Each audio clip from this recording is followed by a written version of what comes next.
All right, friends, what's the deal? It's your boy, Professor G. Thanks for hanging out with us. It's OG Sports Rap on the network and Substack. So thank you for checking me out on whatever platform that you are indeed checking me out on. And remember, tell about 500,000 of your close personal friends to download the Sports Rap Network app so that you can check out my show on Monday through Friday from 9 to 11 p.m. East Coast time and 6 to 8 p.m. out West. And I just want to take it back a little bit to Sunday morning, and I'm that sports geek that will get up for big moments in sports. I was groomed on getting up in the morning to watch Premier League soccer. So when Team USA is playing a hockey match, I'm inclined to give up. Now, I talked to everybody that I talked about who would like asking me because I'm that strange black guy who actually does know a little thing about hockey and been watching the NHL since the days of Guy Lafleur and Mike Bossy when a black French Canadian, Grant Fuhr, was in between the pipes with Wayne Gretzky and that crew in Edmonton, but no nobody talk about that.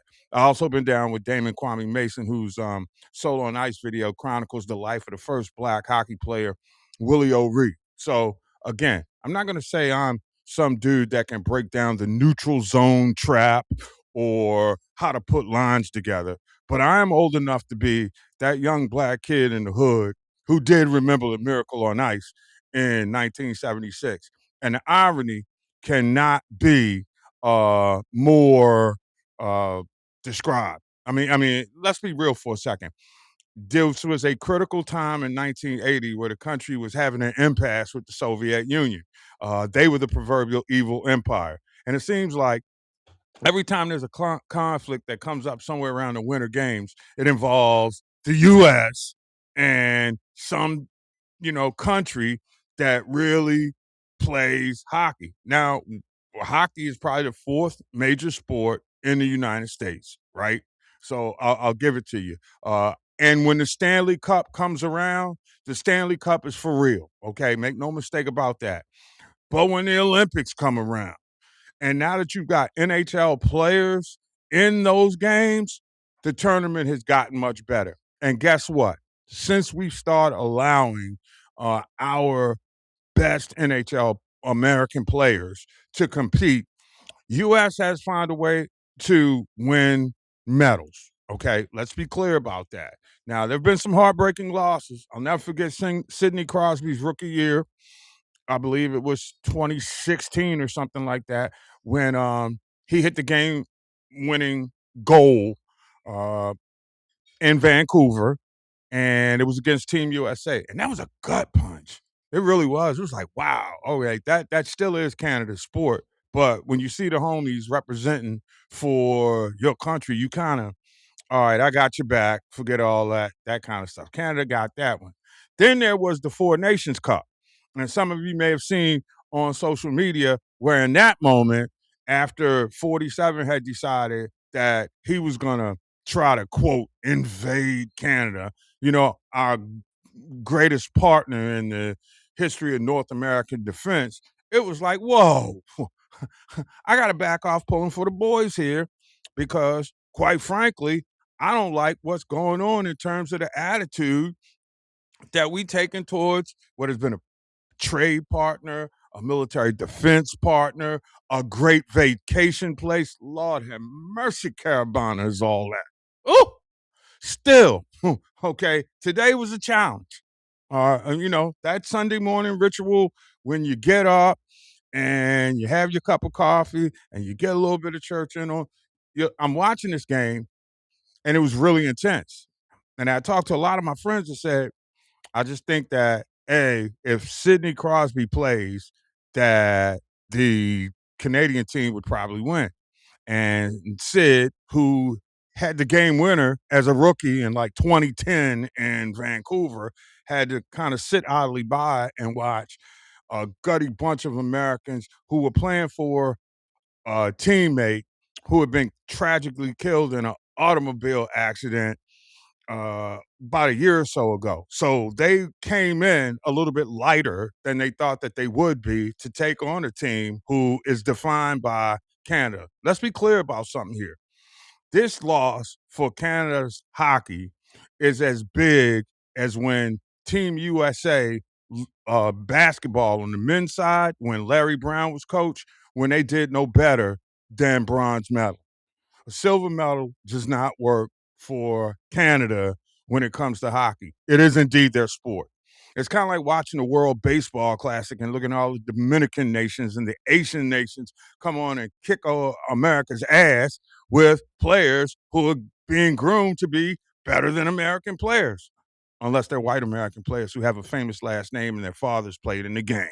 That's just the harsh reality of what we're dealing with now in baseball, but I digress. But here's the dilemma for me. Okay. As much as I'm that international USA fan against anybody, I kind of feel bad for Canada. I really, really do. That is your sport.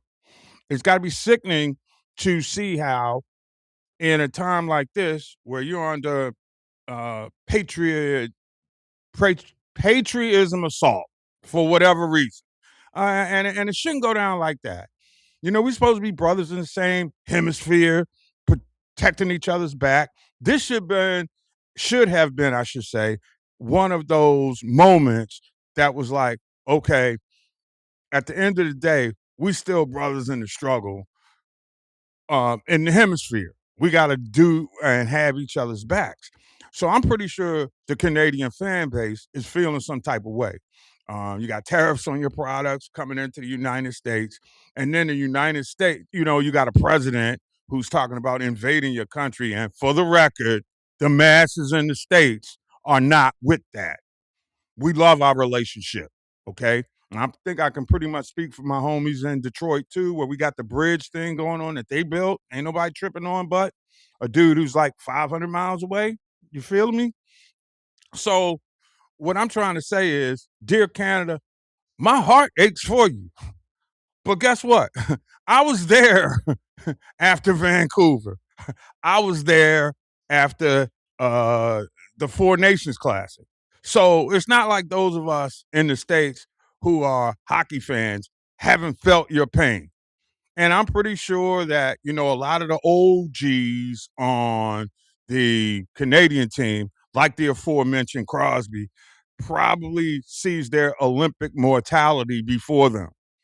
And it's 4 more years till you get to the next biggest show in the history of the game. All right. And that's what it is.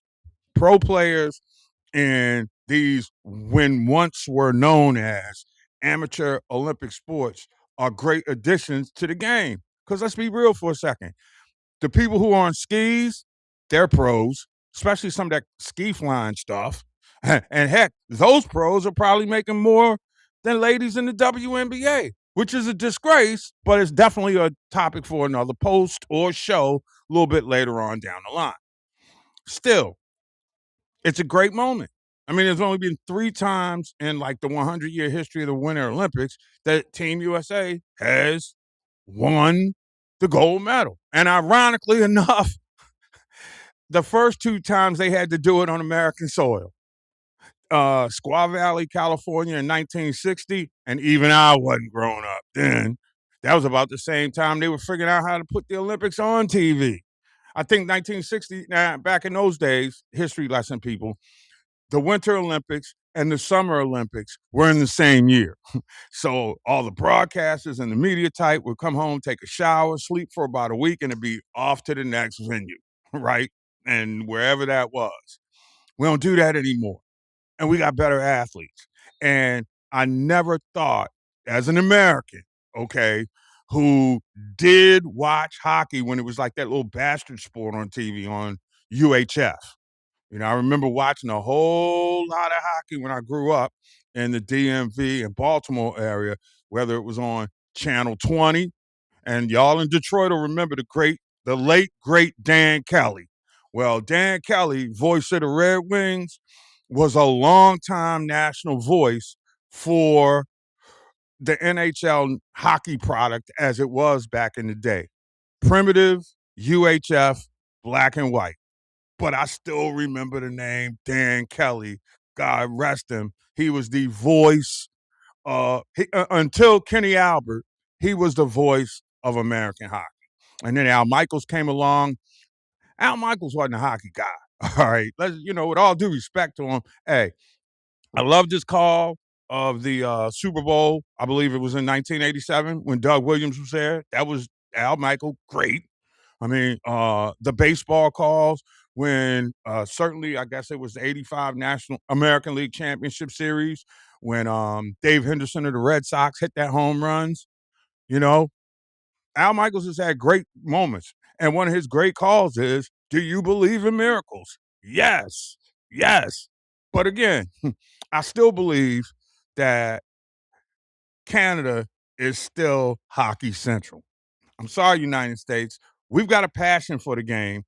We've learned how to be passionate about the sport thanks to the 1980 Olympic team. For those of you of a certain age, it was really funny to see Mike Eruzione, who had dissed Hunter Hess earlier in the games for his position on quoting him, of course, just because I wear the flag, I don't agree what's going on, which prompted a whole lot of people to want to diss him on his way to his medal.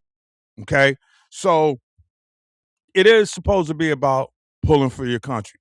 It is supposed to be about cheering people from your backgrounds, like Layla Edwards. Okay. Let's be clear about that. For bringing home gold medals. I mean, let's be real for a second. Only thing that can be asked now is if we can find a Layla Edwards to get her gold medal on Team USA's women's hockey team, what's holding it up for the brothers? I mean, let's be real for a second. You have upwardly mobile African American families who do have kids that are participating in the sport of hockey. Yet it's not developing in the United States to reflect the diversity of the nation. So I'm tempered right now with USA men's hockey because there's nobody that's there who looks like me. And I'm wondering why. Now, I guess the hockey fan base or what have you probably will take umbrage with that. But I invest my time, I invest my fandom. I've invested money in jerseys, hockey matches and the like. I would like to say one day, and that's why it's so special to remember on this day where everybody's talking about the USA men, how the first Black American person to win a gold medal in the sport of hockey is a Black woman. Black girl magic rules. But what about opportunities for the brothers? Now, I'm not saying you can do any better than you did without any color on the team because you did what you were supposed to do. You won the gold medal. But hockey's too busy being a sport in the United States right now that does not look diverse. You can say what you want about Canada and the racism in Canada towards African Canadian players who want to get into the sport. But what's troubling is you've got the same kind of athletes here in the United States. And that's what makes it disappointing about there was a kid named Mike Greer who played at Boston College who was so uncomfortable being that first Black player that I think if I was going to put somebody under the microscope and say, who stunted the growth of American hockey amongst minorities, it was Mike Greer. So who's going to be the next dude that's good enough to be a Mike Greer type? Somebody who can get the call up and go to the NHL, somebody who can make at least a team that a tryout for the team. I'm just wondering when that's up. Nonetheless, the boys wearing red, white, and blue did their thing. I just want to see a brother in red, white, and blue on skates sometime before I get out of here to put that Olympic gold medal around his neck, just like Layla Edwards. It's your boy, Professor G, the Sports OG. Thanks for hanging out with us. Remember to follow me on Substack, at Sports Rap OG, and download the mobile app because we all we got.